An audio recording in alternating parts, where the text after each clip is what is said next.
দূর থেকে ভালোবাসিও। ইয়াশ তটিনীর মিষ্টি প্রেমের গল্প দূর থেকে ভালোবাসিও। মজুমদার শিমুলের পরিচালনায় অতি সম্প্রতি নাটকটি ইউটিউবে কেএস এন্টারটেইনমেন্ট চ্যানেলে মুক্তি পেয়েছে। প্রেমের পাশাপাশি বর্তমান সময়ের সমাজের কিছু বাস্তব সত্য তুলে ধরেছেন পরিচালক এ নাটকে।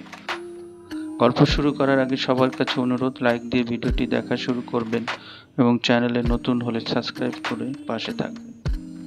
নাটকে ইয়াশ রোহানের নাম রাতুল আর তটিনীর নাম ময়না।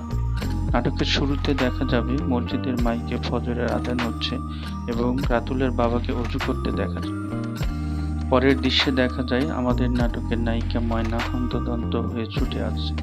সে কাঁদতে কাঁদতে রাতুলের বাবাকে বলে যে তার বাবাকে চুরির দায়ে পুলিশ ধরে নিয়ে গেছে, তাকে পুলিশের হাত থেকে বাঁচানোর জন্য অনুরোধ করে। এই দৃশ্য রাতুল ঘর থেকে দেখে। ময়না যখন ফিরে যাচ্ছিল তখন রাতুল ময়নাকে ডেকে তাকে সান্ত্বনা দেওয়ার চেষ্টা করে। ময়নার মা রাতুলদের বাড়িতে রান্নার কাজ করে এবং ময়নাও মাকে মায়ের কাজে সাহায্য করে। রাতুলের মা ময়নাকে দিয়ে মাংস ও ডাল পাঠায় রাতুলের খাওয়ার জন্য। এখানে কথায় কথায় জানা যায় ময়না এবছর কলেজ পাশ করেছে এবং এসএসসি ও এইচএসসিতে গোল্ডেন এ প্লাস পেয়েছে। এই দৃশ্যেই বোঝা যায় আমাদের নাটকের নায়ক রাতুল বাবাজির মনে প্রেমের ঘণ্টা বেজে গিয়েছে। ময়নার প্রেমে পড়ে রাতুল পড়াশোনার জন্য ঢাকায় যেতে চায় না।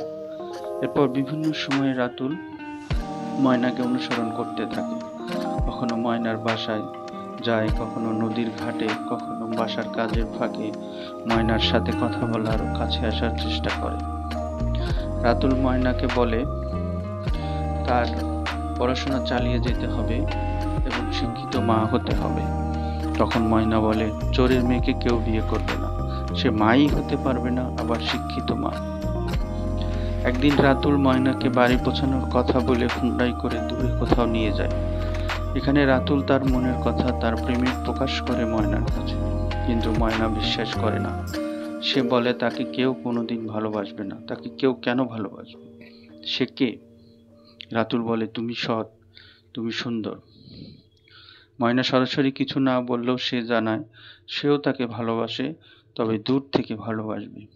কাছে এসে ভালোবাসার সাহস, যোগ্যতা কিংবা অবস্থান কোনটাই তার নেই। কিন্তু আমাদের নায়ক বাবাজি হাল ছাড়ে না। সে নানাভাবে ময়নার কাছে আসার চেষ্টা করে। ময়না প্রত্যাখ্যান করলে আবার কাছে যায়।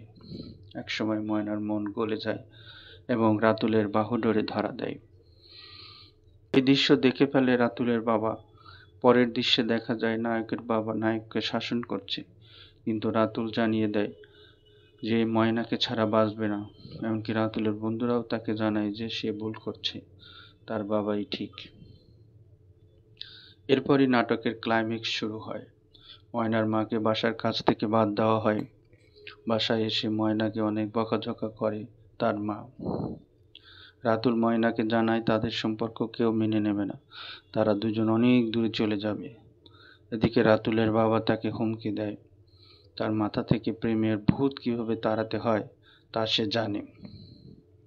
এরপর নাটকের মূল মেসেজ সামনে আসে। দেখা যায় চুরির বিচারের জন্য সালিশ বসেছে। বিচারে ময়নার বাবাকে 100 বেত্রাঘাত করে পরিবার সহ গ্রাম থেকে বের করে দেওয়ার রায় হয়। এই সময় আমাদের নায়ক এসে হাজির হয় এবং বলে কি চমৎকার, বড় চোর ছোট চোরের বিচার করে। রাতুল জানায় তার বাবা একজন অসাধু ব্যবসায়ী, পেঁয়াজ সহ বিভিন্ন পণ্যের কৃত্রিম সংকট তৈরি করে দাম বৃদ্ধি করে। ইউনিয়ন পরিষদের সরকারি মাল তার বাবা চুরি করে সাধারণ মানুষকে না দিয়ে বাইরে বিক্রি করে। এরপর পুলিশ এসে রাতুলের বাবাকে ধরে নিয়ে যায় এবং ময়নার বাবাকে ছেড়ে দেয়। রাতুলের মা ময়নাকে মেনে নেয় এবং তাদের বিয়ে দেওয়ার প্রতিশ্রুতি করে। এভাবেই একটি মিষ্টি প্রেমের সুন্দর পরিসমাপ্তি হয়। ভালোবাসা দূর থেকে নয়, কাছ থেকেই সুন্দর। জেএম শোবিজের পক্ষ থেকে নাটকটির সাফল্য কামনা করছি।